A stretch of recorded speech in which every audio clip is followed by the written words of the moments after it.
हाय दोस्तों, आपका अपने YouTube चैनल के एम स्मरा में आपका स्वागत है। आज हम बताएंगे वास्तविक संख्या का एक्सरसाइज नंबर 1.2। जैसा कि हमने पिछली वीडियो में 1.1 कंप्लीट कर लिया था, आज हम पढ़ेंगे एक्सरसाइज नंबर 1.2। आइए देखते हैं इसमें क्या है। 1.2 का जो एक्सरसाइज है, एक्सरसाइज का क्वेश्चन नंबर 1 है, जो क्या कह रहा है पढ़ते हैं। निम्नलिखित संख्याओं को अभाज्य गुणनखंडों के गुणनफल के रूप में व्यक्त कीजिए। मतलब कि इसको कैसे व्यक्त करना है, अभाज्य गुणनखंडों के रूप में व्यक्त करना है, अब कुछ नहीं है, अभाज्य गुणनखंड के रूप में। जैसा कि हम लोग एलसीएम जानते हैं, मतलब लसप जानते हैं, लसप है, अब कुछ है नहीं। आइए करते हैं, दिखाते हैं आप लोग को।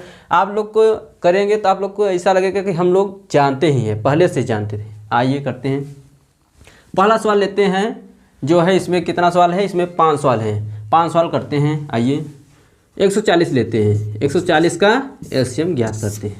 एलसीएम इसी बीच से ज्ञात होता है, भाग बीच से। आइए करते हैं। 2 से काटेंगे तो 70 आ जाएगा, फिर 2 से काटेंगे 35 आ जाएगा, फिर 5 से काटेंगे 7 आ जाएगा, फिर 7 से काटेंगे 1 आ जाएगा। आ गया।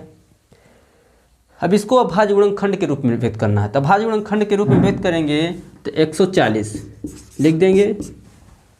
अब क्या करना है हमको, अब 2 कितना है, 2 है ना, आगे जो मिले पहले 2 उतार लो।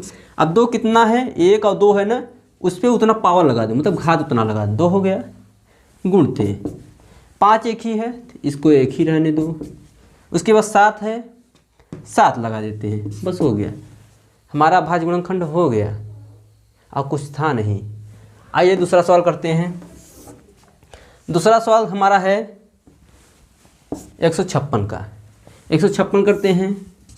156 का 2 से कटेगा, 2 से कटेगा, 2 7 14 हो गया, 2 8 16 हो गया, 78 आ गया। 2 से काटते हैं, 2 3 6, 2 9 18 हो गया। अब 5 से कटेगा नहीं, 3 से कटेगा, 3 1 का 3 हो गया, 3 3 का 9 हो गया। अभी 13 से ही कटेगा, 13 का 13। अब इसको अभाज्य गुणनखंड के रूप में व्यक्त करना है। अभाज्य गुणनखंड के रूप में व्यक्त करेंगे तो लिखेंगे 156 = 2 कितना है, 2 है, आगे हम 2 लिख लेते हैं। अब कितना, 1 और 2 है ना, उतना पावर लगाते, उतना घात कर देते हैं। 2 हो गया। 3 कितना, 1 ही है तो 1 ही रहने देंगे। 13 उसके बाद 13 लिख देंगे, हमारा अभाज्य गुणनखंड के रूप में व्यक्त हो गया। आइए तीसरा सवाल करते हैं। तीसरा सवाल भी ऐसे ही है, अब कुछ है नहीं। 38 25, इसको 3 से कटेगा, 3 से 60, देखो 8 3 11, 11 2 13, 13 5 18, हाँ 3 से कट जाएगा। 3 1 का 3, 3 दूनी 6, 2 जाएगा 21 हो जाएगा, वो 22 हो जाएगा। 3 7 21, 3 7 का 3 5 15 हो गया। अभी कटेगा, देख लेते हैं। 7 5 12, 12 2 12, 12 3 15, हाँ हो जाएगा, 3 से कटेगा। 3 4 12 हो गया, 3 दूनी 6 हो गया, 1 15, 3 5 15 हो गया। अब ये क्या कहते हैं, 3 से नहीं कटेगा, अब कटेगा ये कितने से कटेगा, 5 से कटेगा। 5 काटते हैं, 5 8 40, 5 8 40 हो गया, और 2 दे 5 5 25 हो गया। अब ये कटेगा, 5 से कटेगा, 5 से काटते हैं। 5 1 का 5, 5 7 35, अब 17 से कटेगा, 17 1 का 17 हो गया। अब अभाज्य गुणनखंड के रूप में व्यक्त करेंगे तो कितने, 38 25 का निकाल रहे हैं, 38 25 का निकाल रहे हैं। 3 कितना है, आगे 3 लिख लेते हैं। 3 कितना है, 1 और 2 है ना, इस पर उतना घात लगाते हैं। जैसे इस पर लगाए थे, 1 और 2 घात था तो 2 लगा दिए थे 2 पर। ऐसे यहाँ पर 2 था, 3 पर 2 लगा दिए, गुणित का चिन्ह लगाएंगे। फिर 5 लिखेंगे। अब 5 कितना है, 1 और 2 है ना, तो इस पर भी 2 घात लगा देंगे, 2 हो गया। उसके बाद 17 एक ही है, 17 रहने देंगे, बस हो गया। हमारा यही अभाज्य गुणनखंड के रूप में व्यक्त हो गया, अब कुछ था नहीं। ये आप लोग के लिए होमवर्क है, कर लीजिएगा। आइए चलते हैं, हम लोग आ गए हैं अपने दूसरे सवाल पर। आइए करते हैं, क्या कह रहा है। कह रहा है पूर्णांकों के निम्नलिखित युग्मों के एचसीएफ। एचसीएफ हमारा हो गया, एचसीएफ मतलब होता है मौसप। एचसीएफ मतलब क्या हो गया, यहाँ पर लिख देते हैं मौसप। अब कह रहा है एलसीएम, एलसीएम मतलब होता है लो स प, ठीक है। ज्ञात कीजिए, इसका कह रहा है कि एलसीएम ज्ञात, एचसीएफ ज्ञात कीजिए तथा एलसीएम ज्ञात कीजिए तथा इसकी जांच कीजिए। जांच कीजिए कि दो संख्याओं का गुणनफल, मतलब दो संख्याओं का गुणनफल बराबर एचसीएफ गुणित एलसीएम, एचसीएफ गुणित एलसीएम। मतलब हमको जो संख्या दिया गया है इसका एलसीएम एचसीएफ भी ज्ञात करना है, एलसीएम भी ज्ञात करना है। फिर बाद में हमको सिद्ध करना है जो एलसीएम आए एचसीएफ आए प्लस ये संख्या जो दिया हो इसका गुणा प्लस जो एलसीएम एचसीएफ गुणा ज्ञात किए रहे उसका गुणा समान होना चाहिए। आइए सवाल करते हैं तो ज़्यादा समझ में आएगा। आइए करते हैं, पहला सवाल लेते हैं। कह रहा 2691, तो आगे हम 2691 के एलसीएम और एचसीएफ अलग अलग ज्ञात कर लेते हैं। आइए देखते हैं। 2691 ये दो संख्याएं हैं, दो संख्याओं का गुणनफल, दो संख्या यही हो गया, दो संख्या का गुणनफल। तो करते हैं आगे क्या करते हैं हम लोग, एचसीएफ ज्ञात करते हैं। एचसीएफ ज्ञात करने के लिए आगे क्या करते हैं, आगे हम गुणनखंड विषय भाग विषय मसपा ज्ञात कर लेते हैं। 26 का ज्ञात करते हैं। 26 क्या होगा, 13, 13 13 से ही कटेगा, एक आ गया। फिर 91 ज्ञात कर लेते हैं। 91 कितने से कटेगा, इसको काट देते हैं 7 से कटेंगे तो 13 आएगा। फिर 13 से काटेंगे, एक आ गया, ठीक है। अब क्या करेंगे, आगे एचसीएफ ज्ञात करते हैं। एचसीएफ ज्ञात करने के लिए क्या करते हैं, 26 बराबर कितना कर 2 गुणते 13 और एलसीएफ मतलब कि 91 का 91 लिख लेते हैं, कितना है 7 गुणते 13। तो एचसीएफ जब ज्ञात करते हैं हम लोग, एचसीएफ में क्या होता है, जो मिलता है वही हमारा एचसीएफ, जो मिलता है दोनों में समान मिलता है वही हमारा क्या होता है एचसीएफ, अर्थात मौसप होता है और कुछ होता नहीं। तो इसमें क्या मिल रहा है, हमारा क्या मिल रहा है 13 मिल रहा है, यही मिल रहा है ना। तो हमारा क्या होगा, एचसीएफ 13 हो गया। अब मसप ज्ञात कर, क्या मसप ज्ञात हो गया, लसप ज्ञात कर लेते हैं। ऐसे ही ज्ञात कर लेते हैं। 26 कितना है, 2 गुणते 13 यही है। और क्या कहते हैं 91 का है हमारा 7 गुणते 13 यही है। क्या कर लेते हैं, एलसीएम लिखो चाहे लसप हिंदी में लिख लो, कोई दिक्कत नहीं है। इसमें क्या होता है, जो मिलता है उसको तो ले लेते हैं ये है, और जो नहीं मिलता उसको भी लेते हैं। 13 तो मिल रहा है, 13 हम ले लिए, ऊपर 2 नहीं मिल रहा है और 7 नहीं मिल रहा है, ले लिए। अब गुणा कर लेते हैं इसका, क्या हो 13 दूना 26 हो गया। अब 7 का गुणा कर देंगे हम, 7 का गुणा कर 7 6 42 का 2 हो गया, यह होगा। अब 2 का गुणा 742 का 2 हो गया, हंसी लगा 4, 7 दूनी 14, 14 और 4 कितना हो जाएगा, 14 4 18, 182 आ गया। ये बात सही है। अब क्या कर रहा है कि दो संख्याओं का गुणनफल बराबर एचसीएफ गुणित एलसीएम। अब सत्यता की जांच करते हैं। अब लिख देते हैं सत्यता की जांच, इधर लिख देंगे, नीचे मान लो जगह तो है नहीं, बगल कर देते। सत्यता की जांच, जांच करने के लिए कह रहा है सत्यता की जांच, मतलब जांच करने की ये बात सही है कि गलत है, यही जांच करना है। तो क्या कहते हैं, दो संख्याओं का गुणनफल कर लेते हैं। दो संख्याओं का गुणनफल, दो संख्याओं का गुणनफल, दो संख्याओं का गुणनफल क्या है, पहली संख्या हमारा क्या है 26 और दूसरा क्या है 91, यही है। 26 और 91 क्या कर लेते हैं, गुणा कर लेते हैं। 26 91, 26 91 कर लेते हैं, यहाँ कर सकते हैं 26 91, चलो ठीक है। 26 और 91 कर लेते हैं, गुणा कर लेते हैं। चलो करते हैं, क्या होगा 26 26 का 26 का 6 हो जाएगा, हंसी लगा 2 हो जाएगा, 2 हो गया। 26 नौया कितना हो जाएगा, 26 नौया हमारा हो जाएगा 234, 26 नौया 234 हो जाएगा। 234 और 2 कितना हो जाए 236, ये हमारा आ गया, इतना आंसर आ गया। आइए अब करते हैं दो संख्या का गुणनफल है, तो लेफ्ट हैंड साइड हो गया हमारा, इधर का हो गया। अब राइट हैंड साइड करते हैं, एचसीएफ गुणित एचसीएफ, एचसीएफ गुणित एलसीएम बराबर एचसीएफ कितना ज्ञात किए हैं हम, 13 है हमारा, गुणते फिर एलसीएम कितना है 182। देखो गुणा करते हैं, इसका आता है कि नहीं, इतना कर लेते हैं। 13 दूना 26 का इच्छा हासिल लगा दो, यही होगा। चलिए 13 दूना 26, 26 का इच्छा हासिल लगा दो, 13 अट्ठे 104, 104 और 2 कितना होगा 108, हासिल लगा 10, यही होगा। 13 का 13, 13 का 13 और 10 कितना हो जाएगा 23, यही होगा। लीजिए सत्यता की जांच हो गया हमारा, देख लीजिए 23 66 इसमें भी आ रहा है, इसमें गड़बड़ हो गया हमारा। 13 अट्ठे 104, 104 और 2 था, हाँ इतना आ गया। दोनों में समान आ रहा है हमारा, क्या हो गया ये सत्यता की जांच हो गया, अतः यह सही है, मतलब सत्यता की जांच हमारा हो गया। आइए हम लोग करते हैं दूसरा सवाल। चलिए चलते हैं दूसरे सवाल पर, यही चलिए हम लोग आ गए अपने दूसरे सवाल पर। आइए करते हैं इसको और समझते हैं। कह रहा है 510 और 92 का प्रोसेस वही है, वही दो संख्याओं का गुणनफल बराबर एचसीएफ गुणित एलसीएम, वही करना है और कुछ करना नहीं है। आइए करते हैं। 510 का आगे हम क्या करते हैं, भाग से हम लोग क्या करते हैं एलसीएम क्या करते हैं, 2 का भाग कर देंगे, 2 दूनी 4, एक जाएगा 2 पंचे 10, एक जाएगा 2 पंचे 10, 3 से काटते हैं, 2 से नहीं कटेगा।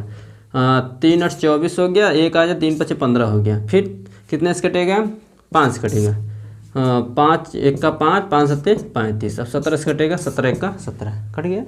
आइए काटते हैं 92 को, 92 को काटेंगे 2 से काटेंगे, 2 चौक 8 हो गया, 2 6 12 हो गया, 2 दूनी 4, 2 3 6, 23 23 से ही कटेगा। इतनी बात समझ में आया। आइए मसब पर ज्ञात करते हैं इसका। तो कितना है 510, 510 क्या है 2 गुणित 3 गुणते 5 गुणते 17 है, और कितना है 92 का, 92 क्या लिख देंगे 2 गुणते कितना है 23। इतनी बात समझ में आया। क्या लिख देते हैं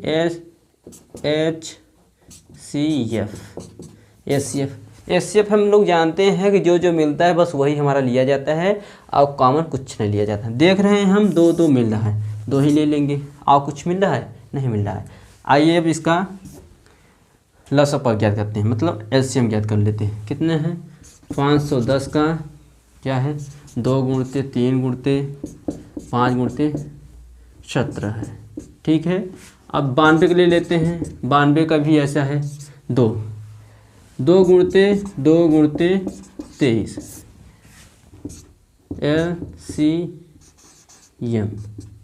एलसीएम ज्ञात करेंगे। 2 तो मिला, जो मिल रहा है इसमें वो तो लिया ही जाता है, जो नहीं मिलता उसको भी लिया जाता है। 2 तो मिल रहा है ले लिए, फिर अब क्या नहीं मिला, 2 नहीं मिल रहा है, 3 नहीं मिल रहा है, 5 नहीं मिल रहा है, 17 नहीं मिल रहा है, 23 नहीं मिल रहा है। इतनी बात समझ में आया। जब इतनी बात समझ में आ रहा है तो गुणा कर लेते हैं। 2 दूनी 4, 4 तिहाई 12, 12 पंचे 60, 60 हो गया, और 60 हो गया 17 का गुणा कर देते हैं। 17 छक्का 102, 102 हो गया, और 0 एक जायद ना। अब 23 का गुणा कर लेते हैं हम लोग, 23 का गुणा कर लेंगे, मान चलिए गुणा कर दिए हम लोग। 23 0 में 0 हो गया, 23 दूना 46, 23 दूना 46 का 6 हो गया, हासिल लगा 4, 4 का 0, 23 का गुणा करेंगे 0 में 4 ही आ जाएगा, और 23 का 30 हो गया, 23 460 आ गया हमारा। आइए हम लोग करते हैं सत्यता की जांच। तो यहाँ लिखते हैं हम लोग सत्यता की जांच, सत्यता की जांच, सत्यता की जांच करते हैं हम लोग। सत्यता की जब जांच करेंगे 2 संख्याओं को क्या लेंगे गुणनफल, 2 संख्याओं को गुणनफल, 2 संख्याओं को आगे लिखते हैं 2 संख्याओं का गुणनफल। गुणनफल 2 संख्या कितना है 510 है, 510 गुणते 92 है। नहीं आ रहा है, गुणा कर लेते हैं।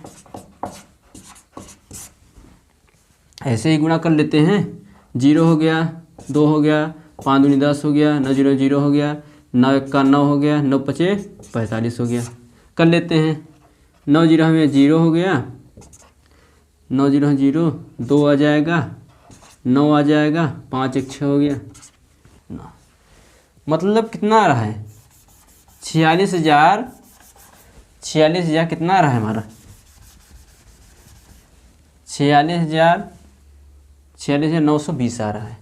आइए इसका राइट हैंड साइड देखते हैं। राइट हैंड साइड कर रहा है, क्या कर रहा है? HCF गुणते LCM बराबर क्या करते हैं? कितना आया हमारा? 2 आया है।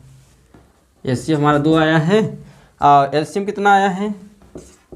23,460। अब 23,460 का हम गुणा अगर करेंगे, अगर हम लोग गुणा करेंगे, हमारा कितना आ जाएगा? 46,920 इतना ही आएगा। हमारा सिद्ध हो गया।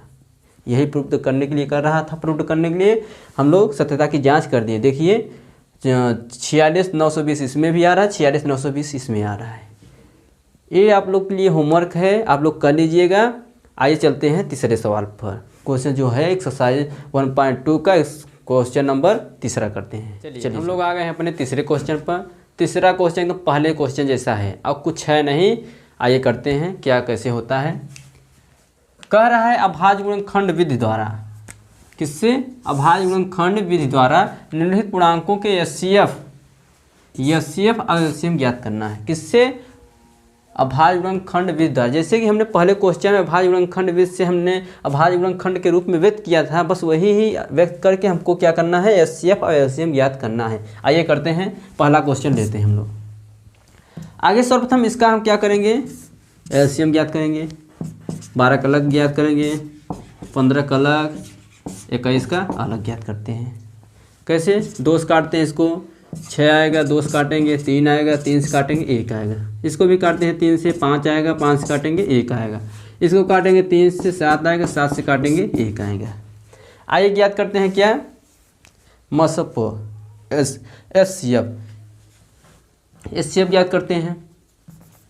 HCF 12 लिख देंगे 2। अब देखो 2 कितना है? 2 है ना, 2 पावर 2, 3। फिर 15 का कितना हो जाएगा? 3 गुणते 5 ही है, 1 ही 1 है। फिर अब कितने का? 21 का। 21 का हो जाएगा 3 गुणते 7। आ गया हमारा।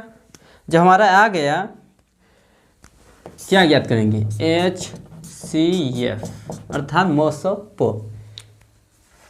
इसमें क्या होता है? MSP में जो मिलता है वही लिया जाता है, जो नहीं मिलता उसको नहीं लिया जाता। जो तीनों में कॉमन हो वही हमारा क्या होता है? HCF। तो देखिए यहाँ 3 हमारा कॉमन हो रहा है, हमारा क्या हो गया? HCF 3 हो गया। और कुछ तो मिल नहीं रहा, कॉमन नहीं हो रहा, तो ये हमारा और कुछ होगा नहीं, HCF हमारा 3 आ गया। आइए करते हैं LCM। ऐसे ही लिख लेते हैं इसको भी, 2 पावर 2 गुणते 3। फिर 15 का लिख लेंगे तो 3 गुणते 5। फिर 21 का लिखेंगे, 21 का होगा 3 गुणते 7। क्या करेंगे? LCM। अब देखिए इसमें ध्यान देने वाली बात ये है कि जिस गुणनखंड में, जिस अभाज्य गुणनखंड में जिस संख्या का पावर अधिक होता है, अगर किसी संख्या का अभाज्य गुणनखंड कम है तो जिस संख्या का अधिक है वही ले लेंगे और किसी का कॉमन नहीं लेंगे, कोनो भी संख्या का। आइए देखते हैं इसमें जो आगे कॉमन हो रहा है उसको हम कॉमन कर लेते हैं। यहाँ 3 कॉमन हो रहा है, 3 कॉमन ले लिए। यहाँ पर 2 पर 2 कॉमन हो रहा है, 2 पर हम 2 और किसी में तो मिल नहीं रहा है, इसको ले लिए। फिर क्या हो रहा है? 5 और 7 बस हो गया। जो मिलता है उसको भी लेते हैं, जो नहीं मिलता है उसको भी लिख लेते हैं। LCM में यही एक है और कुछ है नहीं। आइए गुणा करते हैं। 2 दूनी 4 हो जाएगा इसका मान, 4 तिहाई 12, 12 पंचे 60 और 60 सत्ते 7 6 42, 420 हो गया। पहला सवाल हमारा फिनिश। आइए दूसरा करते हैं हम लोग इसी रूल से। पहला सवाल आप लोग उतार लीजिएगा कॉपी में। आइए दूसरा करते हैं। दूसरा भी सवाल एकदम ऐसे ही है, कुछ है नहीं। आइए करते हैं। 17 का निकालेंगे। 17 है, जब 17 करेंगे 17 17 से ही कटेगा, 17 17 से कटेगा। और किसी पढ़ाई में तो आता नहीं, 17 का 17 होगी, चलो कट गया। उसके बाद हमारा क्या है 23, 23 भी हमारा 23 से ही कटेगा और किसी संख्या से नहीं कटेगा। 23 का 23 हो गया, फिर 29 हो गया, 29 का 29 हो गया। अब क्या करेंगे मसप, तो मसप ज्ञात करेंगे तो हमारा 17 का जो है 17 ही आ रहा था, 23 का हमारा 23 ही आ रहा था, 29 का हमारा 29 ही याद रहा था। SCF इसमें तो कुछ कॉमन हो नहीं रहा है, तब सोचोगे क्या होगा इसका SCF, हमारा गलत हो जाएगा। यदि आप उतारेंगे 17 उतार देंगे, 23 उतार देंगे, 29 का गुणा कर देंगे, गलत हो जाएगा। क्या होता है जब तीनों में न मिले हमारा, उसका मान होता है क्या, जैसे हमारा 1 होता है, हमेशा क्या होता है 1 होता है। जब देख लीजिए न मिले कोई संख्या, कोई कॉमन न मिले, उसमें क्या होता है SCF हमेशा 1 होता है, ये ध्यान हमेशा रखना। इसका SCF कितना हो गया 1 हो गया। आइए क्या ज्ञात करते हैं मसप, मसप तो ज्ञात कर लिए हम लोग, मतलब कि SCF ज्ञात कर लिए, लसप ज्ञात करते हैं। तो ज्ञात करते हैं 17 का हमारा 17 ही हुआ, और 23 का हमारा 23 ही हुआ, 29 का हमारा 29 ही हुआ। क्या ज्ञात करते हैं LCM ज्ञात करते हैं, LCM क्या होता है, जो मिलता है उसको भी लिया जाता है, जो नहीं मिलता है उसको भी लिया जाता है। देखिए इसमें 17 को ही नहीं मिलता, 17 भी ले लेंगे, 23 भी ले लेंगे, 29 भी ले लेंगे, मतलब कोई भी संख्या नहीं, तीनों को हम गुणा कर देंगे, हमारा क्या हो जाएगा, वही हो जाएगा LCM हो जाएगा। LCM गुणा कर लीजिए, गुणा कर लीजिएगा, आपका आ जाएगा जहाँ से। आइए हम कर देते हैं, इधर कर लेते हैं। 7 51 का 1 हो गया, 7 51 का 1 हो गया, और हासिल लगा 5 हो गया, 7 दूना 34, 34 और 5 कितना हो जाएगा 39, ये बात सही है, इतना आ गया। 17 का 23 में 391 आ गया। अब 29 गुणा कर देते हैं इसमें, 9 का 9 हो गया, 9 9 81 का ही 1 हो गया, हासिल लगा 8 हो गया, 9 3 27, 27 और 8 कितना हो जाएगा हमारा 35 हो जाएगा। 2 1 का 2, 9 दूनी 18, और 3 दूनी 6 1 7 हो जाएगा हमारा। चलिए 9 हो गया, 2 1 3 हो गया, 8 5 13 का 3 हो गया, हासिल लगा 1, 7 3 10 1 11 हो जाए। मतलब कितना आ रहा है हमारा इसका LCM 11,339 आ रहा है। हमारा ये सवाल हो गया। तीसरा जो है आपके लिए होमवर्क के लिए है, आप लोग कर लीजिएगा। आइए चलते हैं, चलिए हम लोग आ गए हैं अपने क्वेश्चन नंबर 4 पर। क्वेश्चन नंबर 4 क्या कह रहा है, इसको भी सॉल्व करते हैं। आइए करते हैं। क्या कह रहा है हमारा SCF 306 और 657 का 9 दिया है, मतलब कि ये ऑलरेडी हमारा 306 और 657 का SCF 9 दिया है। LCM 306 657 मतलब यही चीज़, इसका तो हमको ज्ञात करके दे दिया है 9, SCF हमारा मौसम पर दे दिया है। अब हमको कह रहा है LCM ज्ञात कीजिए, 306 और 657 का LCM ज्ञात कीजिए। आइए करते हैं। हमारा जो सूत्र होता है LCM बराबर होता है हमारा पहली संख्या गुणते दूसरी संख्या बटे क्या होता है SCF। ठीक है, इतनी बात समझ में आ रहा है। पहली संख्या हमारा क्या दिया है 306 और दूसरा संख्या कितना है 657, यही संख्या देख लीजिए 306 657 यही दिया है, मतलब पहली संख्या 306 दिया है, दूसरी संख्या 657। तो यहाँ करते हैं LCM ही हमारा पूछ रहा है, तो LCM हमारा पूछ रहा है तो LCM को इधर ही रहने दें। पहली संख्या कितना है 306 गुणते दूसरी संख्या कितना है 657 बट्टे SCF कितना है, ये दोनों से ज्ञात करके SCF 9 दिया है हमारा, 9 कर लेंगे। आइए काटते हैं, करता है तो ठीक है, काट देंगे। इसको काटते हैं, 3 से काटेंगे, 3 3 का 9, 3 1 का 3, 3 0 0, 3 3 दूनी 6 हो जाएगा। 3 से फिर कटेगा, 3 1 का 3 काट देंगे, 3 3 का 9, 3 4 12 कट गया हमारा, मतलब एक तरह से ये पूरा कट गया है। इसको काटे 9 से पूरा काट दें 34 आ गया। अब इसका इसमें गुणा कर लेते हैं, इसका इसमें गुणा करेंगे हम तो आएगा हमारा 22,338। यही हमारा क्या आएगा आंसर। आप गुणा कर लीजिएगा, आपका यही आंसर आएगा। आइए चलते हैं हम लोग अब क्वेश्चन नंबर 5 की ओर। हमारा सॉल्व हो गया है, इसको आप लोग नोट कर लीजिएगा। यदि हमारे यूट्यूब चैनल पर आप नए हैं तो हमारे यूट्यूब चैनल को नए सब्सक्राइब कर लीजिए और बेल आइकन को प्रेस कर लीजिए, जिससे कि नए नए वीडियो आप तक पहुंचता रहे।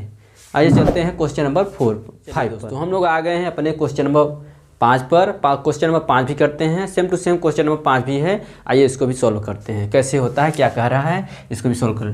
कह रहा है जाँच कीजिए कि क्या किसी प्राकृतिक संख्या मतलब कोई भी प्राकृतिक संख्या हो, n के स्थान पर कोई भी 1 2 3 4 5 कुछ भी ले लीजिए, n का मान के लिए संख्या 6 पर n, कोई भी n का मान यहाँ पर रख दीजिए। क्या अंक 0 मतलब इकाई अंक 0 हो सकता है? ऐसा कोई वैल्यू है जो यहाँ पर रख दे, 6 का वर्ग करे, क्यूब करे या चाहे जितना पावर रख दे, क्या ऐसा हो सकता है यहाँ पर 0 हो जाए?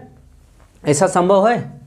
तो समाप्त हो सकती है, मतलब यही हमको सिद्ध करना है। क्या हो सकता है नहीं, यही हमको बताना है, सिद्ध नहीं करना, हमको बताना है कि होता है कि नहीं, यही बताना है। आइए देखते हैं। एक हम जानते हैं, देख लीजिए, यदि स्टॉप पॉइंट में, यदि किसी संख्या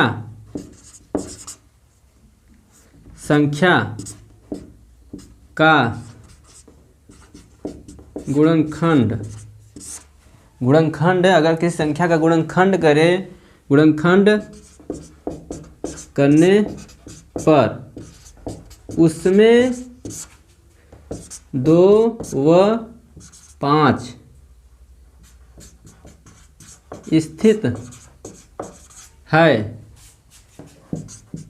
तो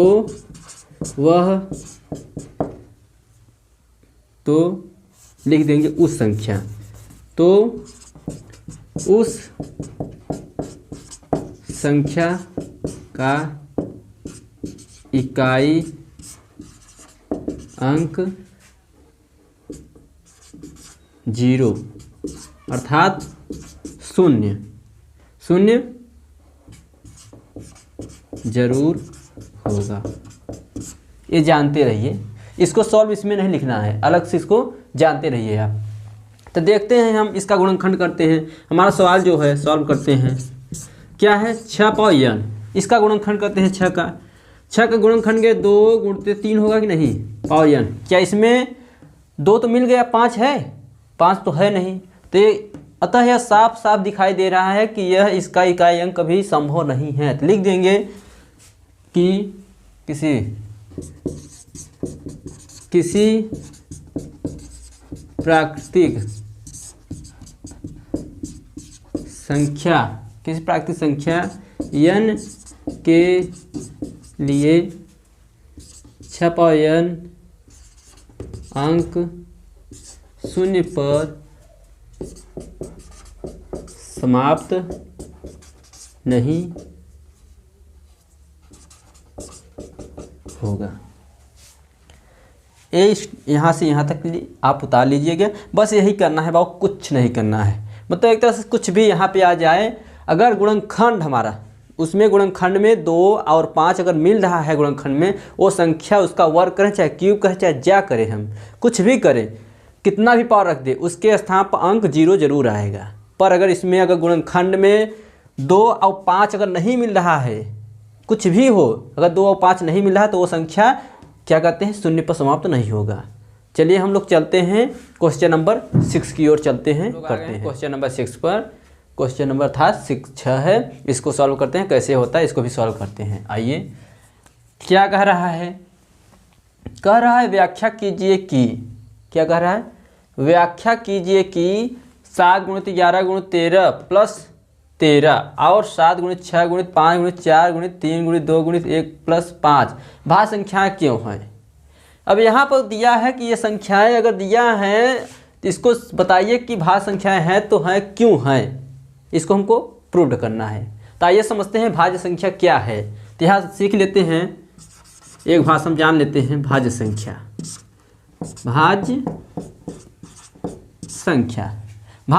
को अंग्रेजी में कहते हैं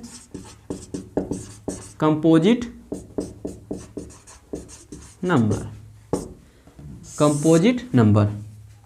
देखिए भाज्य संख्या उसे कहते हैं वे संख्याएं जो एक और स्वयं से कटे ठीक है, पर दूसरे संख्या से भी कट जाए उसे कहते हैं भाज्य संख्याएं। या ऐसे भी कह सकते हैं दूसरी भाषा में, ऐसे संख्याएं जिनके अपवर्तक 2 से अधिक हो उन्हें कहते हैं भाज्य संख्याएं। आइए जानते हैं भाज्य संख्या। लिख लीजिए, हम लिख देते हैं ऐसी संख्याएं जिनके अपवर्तक 2 से अधिक हो उन्हें भाज्य संख्या कहते हैं। क्या कहते हैं? भाज्य संख्या। आप समझ रहे होंगे अपवर्तक क्या होता है। अपवर्तक मतलब ये होता है कि वो संख्या किस किस संख्या से कट सकता है, यही अपवर्तक है। जैसे मान लीजिए हम एग्जाम्पल में हम ले लेते हैं, जैसे कह देते हैं 6 का अपवर्तक क्या क्या हो सकता है। 6 1 से भी कटेगा, 2 से भी कटेगा, 3 से भी कटेगा, 4 से नहीं कटेगा, 4 का पढ़ा नहीं आएगा, 6 से स्वयं से कटेगा। मतलब ऐसी संख्या 1 से कटेगा, ये 2 से कटेगा, 3 से कटेगा, 6 से कटेगा। अब जैसे हम ले लिए 5 लेंगे, 1 से कटेगा, 5 से स्वयं, 1 और स्वयं से कटेगा। ये संख्या क्या है? अभाज्य संख्या, क्योंकि इसके अपवर्तक देखिए केवल 2 है, 2 से अधिक नहीं है। अगर 3 हो जाता तो क्या होता हमारा? भाज्य संख्या हो जाता है। ये हमारा क्या है? अभाज्य संख्या। ये हमारा भाज्य संख्या है, ये भाज्य संख्या है। जैसे ले लीजिए हम 8 कह दिए, 8 हमारा भाज्य है क्या? भाज्य संख्या है। कैसे है भाज्य? देखिए 1 से कटेगा, 2 से कटेगा, 4 से कटेगा और 8 से स्वयं, 8 से भी कटेगा, स्वयं से कटेगा। एक संख्या क्या है? भाज्य संख्या। अर्थात इसके अपवर्तक 2 से अधिक है नहीं। देखिए 1 2 3 4 संख्या से कटा, ये संख्या है भाज्य संख्या। तो यही हमको ये बताना है। आइए सॉल्व करते हैं। ये भाज्य संख्या आप लोग उतार लीजिएगा, इसको सॉल्व करते हैं। आइए क्यों है? कह रहा है 7 गुणते 11 गुणते 13 प्लस 13 है, तो संख्या भाज्य संख्या है। क्यों है? आइए सॉल्व करते हैं। इसमें दोनों में से 13 कॉमन हो रहा है, कॉमन ले लेंगे तो हमारा ज़्यादा सरल हो जाएगा। 7 गुणते 13 प्लस 1 हो जाएगा, ठीक है। 11 सते 77, 1 13, 77 1 78। अब ये संख्या बताइए, इसका अपवर्तक है कि नहीं? 3 × 78 होता है कि नहीं? कट रहा है कि नहीं एक दूसरे में? ये कट रहा है 13, या इसका हम अगर गुणा करके निकालेंगे, कर देते हैं गुणा करते 13 8 104, 104 का 3 4 हो गया, 10 हाथ से 13 7 91, 13 7 91 और 10 कितना होगा? 101 होगा, यही होगा। तो लिख देंगे हम अतः 114 के अपवर्तक, देखिए 114 जो है हमारा 13 से भी कटेगा, 114 से भी कटेगा और 1 से भी कटेगा। देखिए और स्वयं 100 क्या कहते हैं? 100 कितने से?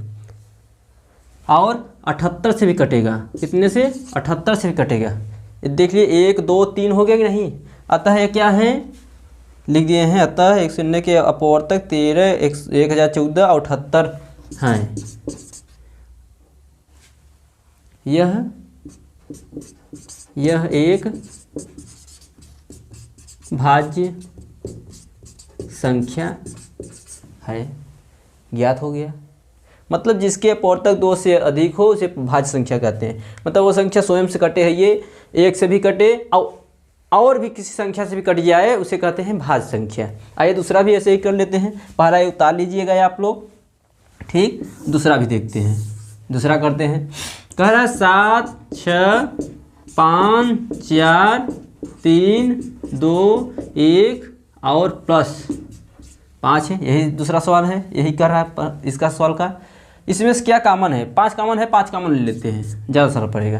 क्या बच रहा है? 7 गुणते 6 गुणा कर लेते हैं कि नहीं? गुणा कर लेते हैं। 7 गुणते 6 गुणते 4 बचा है और 3 बचा है, 2 बचा है और 1 बचा है। इधर क्या बचेगा? 5 बचेगा, दोनों कॉमन हो गया। अब गुणा कर लेते हैं, 7 6 42, इसको कर लेते हैं, इसको कर लेते हैं, 4 3 12, 12 दूना 24, 24 हो गया और प्लस 1 है हमारा। चलिए इसको गुणा कर लेते हैं, 24 दूना 48, हासिल लगा 4, 24 चौका 96, 96 और 4, 96 और 4 हो जाएगा 100, यही होगा। अब प्लस 1 जोड़ लेते हैं, जब जोड़ेंगे तो हमारा हो जाएगा, कितना हो जाएगा 1009। अब गुणा कर लेते हैं, 5 हो जाएगा, 9 पचे 45, 0 0 5, इतना आएगा हमारा। समझ में आया? समझ में आ गया होगा हमको, इतना लग रहा है। देखिए 5 9 45 हो गया, 45 का 5, हासिल लगा 0 0, 1 0 नहीं रहेगा, यहाँ पर इतना रहेगा। समझ में आया? 5045 आ गया। अब ये संख्या जो है 5045 संख्या किससे 5 से कट सकता है? नहीं, 5 से भी कटेगा, 5045 से भी कटेगा और 1 से भी कटेगा। 1 से इसका बताइए, 1 अपवर्तक जो है 2 से अधिक हो गया कि नहीं? अतः लिख देंगे, अतः यह एक भाज्य संख्या है, क्योंकि इसके अपवर्तक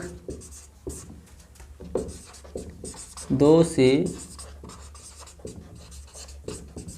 अधिक है। ये वाला पहला सवाल ये कर लीजिएगा, इतना है। इसका जो दूसरा सवाल है ये कर लीजिएगा, दोनों बढ़िया है। चलिए ठीक है, आप लोग इसको कर लीजिएगा। चलिए चलते हैं।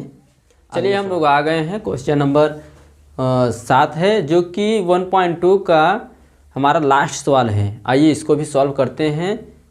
आइए क्या कह रहा है, किसी खेल के मैदान के चारों ओर, किसी खेल के मैदान के चारों एक वृत्ताकार पथ है। इस मैदान का एक चक्कर लगाने में सोनिया को 18 मिनट लगते हैं। मतलब क्या कह रहा है कि एक वृत्ताकार पथ है, ऐसा वृत्ताकार पथ है, मतलब इसके वृत्ताकार पथ है, जैसे दौड़ने का स्थान होता है जहाँ उसका मतलब ऐसे ही होता है, चारों तरफ से दौड़ते हैं, ये दौड़ने का स्थान है। मतलब सोनिया अगर यहाँ से प्रारंभ करती है चलना तो 18 मिनट बाद सोनिया अगर यहाँ से चलना प्रारंभ करती है, सोनिया है यहाँ, मान लीजिए ये सोनिया है, अगर एक चक्कर यहाँ से यहाँ तक आती है, एक चक्कर पूरा करती है तो उसको 18 मिनट का समय लगता है। कितने? 18 मिनट का, 18 मिनट का समय लगता है। फिर कह रहा है, क्या कह रहा है, जब किसी मैदान का एक चक्कर लगाने में रवि को, अब रवि है, रवि भी कह रहा है, सवाल कह रहा है यदि रवि भी एक है लड़का जो कि यहाँ से मतलब कि चारों तरफ अगर दौड़ता है और आता है यहाँ पर, उसको कितने मिनट का समय लगता है? 12 मिनट का समय लगता है। मतलब कि जो ये है डिस्टेंस, जो दूरी है यहाँ जो है, इसको सोनिया अगर तय करती है, दौड़ती है या रेंगती है तो इसको 18 मिनट का समय लगता है। और रवि अगर इसी दूरी को तय करता है तो उसको 12 मिनट का समय लगता है। तो कह रहा है क्या कि मान लीजिए वे दोनों एक ही स्थान, मान लीजिए दोनों एक ही स्थान, मतलब अगर दोनों अगर एक स्थान से अगर चलना प्रारंभ करें तो कितने समय बाद वे पुनः यहाँ पर मिलेंगे, मतलब कितने समय में वो दोनों यहाँ पहुँच जाएंगे, यही कह रहा था। मान लीजिए वे दोनों एक ही स्थान और एक ही समय पर चलना प्रारंभ करके एक ही दिशा में चलते हैं, कितने समय बाद वे पुनः प्रारंभिक स्थान पर मिलेंगे। जब ऐसा सवाल होता है तो उसका हमेशा याद रखना, उसका क्या होता है? लॉस ऑफ प, अर्थात एलसीएम लिया जाता है। या इसमें ऐसा भी होता है कि 2 घंटियां हैं, घंटी वाला भी होता है, बत्ती वाला भी होता है, ऐसा ही सवाल होता है, उसका एलसीएम हमेशा लिया जाता है। आइए इसको भी करते हैं, एलसीएम लेते हैं, एलसीएम के थ्रू आ जाएगा हमारा आंसर। आइए करते हैं। क्या कर रहा है? सोनिया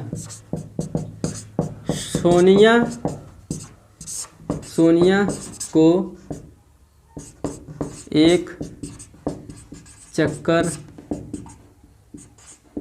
लगाने में लगा समय कितना है 18 मिनट का। ठीक है, यही चीज़ रवि को भी करेंगे। रवि को एक चक्कर लगाने में कितने समय लगेगा 12 मिनट का। यदि वे दोनों एक ही स्थान और एक ही समय और एक ही दिशा में चलना प्रारंभ है तो वो कितने मिनट बाद वे पुनः एक ही स्थान पहुंच जाएंगे। एक ही साथ चलना शुरू तो कितने मिनट बाद वे पुनः पहुंचेंगे, मगर चलेंगे साथ ही में चलेंगे और कितने मिनट साथ ही आएंगे और साथ ही पहुंचेंगे, कितने मिनट बाद पहुंचेंगे। इसका जब ऐसा पूछा जाता है हमेशा उसका एलसीएम लिया जाता है। आइए एलसीएम ले लेते हैं। 12 और 18 का 2 से काटेंगे, 2 6 12 हो गया और 2 9 18 हो गया। 2 से फिर काटेंगे, 2 3 6 9 हो गया। 3 से काटेंगे, 3 1 3 3 3 9 3 1 3 3 1 3 प्लस प या एलसीएम लिख देंगे, कोई दिक्कत नहीं है। क्या लिख देंगे 2 गुणते 2 गुणते 3 गुणते 3, 2 दूनी 4 4 तिहाई 12 12 तिहाई 36, अर्थात वे 36 मिनट में वे यहाँ से अगर शुरू करेंगे चलना 36 मिनट बाद यहाँ आके पुनः दोनों स्थान में पहुँच जाएंगे, दोनों साथ में पहुँचेंगे। आइए हमारा 1.2 चैप्टर समाप्त होता है। इसके बाद हम चलेंगे 1.3 एक्सरसाइज करेंगे।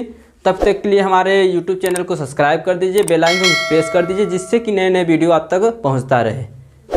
जय।